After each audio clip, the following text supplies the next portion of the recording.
Okay, so I wanted to start with this little quote from Jeff Sutherland, which I quite like. And I think this is really where Holacracy has grown from, because the founder of Holacracy, who we're going to hear from later, Brian Robertson. This is Brian, and this is Tom. They're the two founders of Holacracy 1.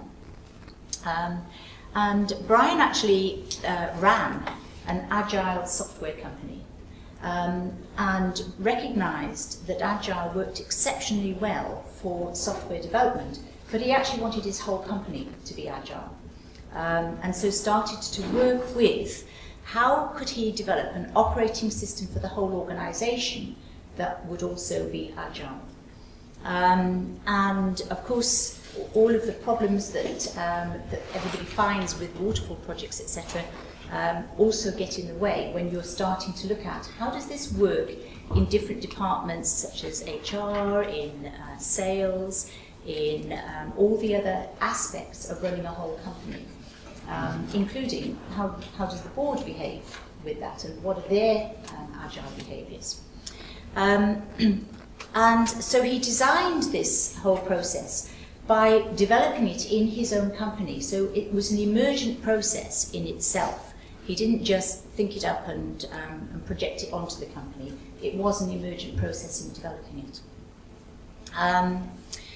And one of the things that came out quite strongly was that people's behaviour was not controlled by the leader. In fact, what it enabled was a distributive authority throughout the organisation where decisions were made at an appropriate level. Last sprint that you had, Sharon Constantine looked at the board as the radar of the ship, which holds the vision and sets the strategic direction. And detail is what the management do. And in fact, that's exactly the same with Holacracy, because the board is actually still the radar on the ship. The way that Holacracy works is there are units which are complete in their own right, which they call circles, which are also part of the greater whole.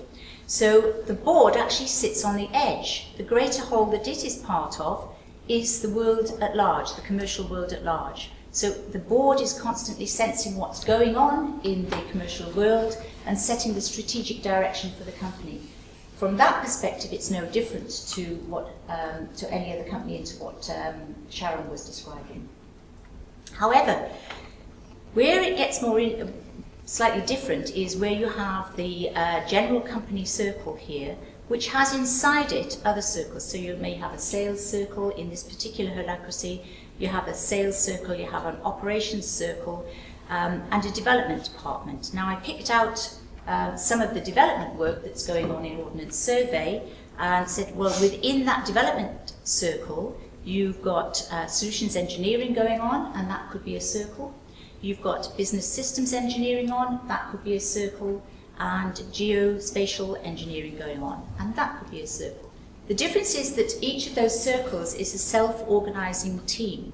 So the way that it works is, this area here, which is the organisation's purpose, is actually the pull factor. So whatever the organisation's purpose is where the organisation is going. And at the other side, you're getting stuff done. Now, for those of you that are used to Agile, it'll be very, very familiar. The difference is that when you start to get the stuff done, and you start to get the feedback from reality, you start to sense the tensions that are going on. A tension is basically a difference between where am I now and where do I want to be? What's the gap?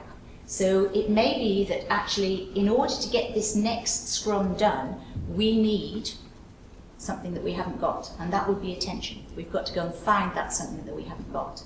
Or it may be the tension is there that we can see that there is a greater opportunity that we're not fulfilling, and that's a tension, and we need to actually to voice that tension and say, okay, how do we bring that in? And that's actually what Brian has been describing in building this this whole series. And those, from a tactical perspective, are processed via tactical meetings, which lead to clear work, to projects, to actions, and they get executed. And that, in turn, comes back into, we've got stuff done, and that will lead to, and what next? What's the next tension? Where Agile didn't work, as Brian Robertson was putting this together, didn't work for his larger organisation, was that it was very, very good at small, tight projects, very good at software development.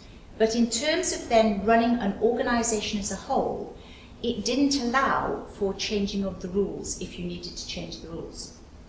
It didn't allow for those things. So he started to bring in some other types of structures as well.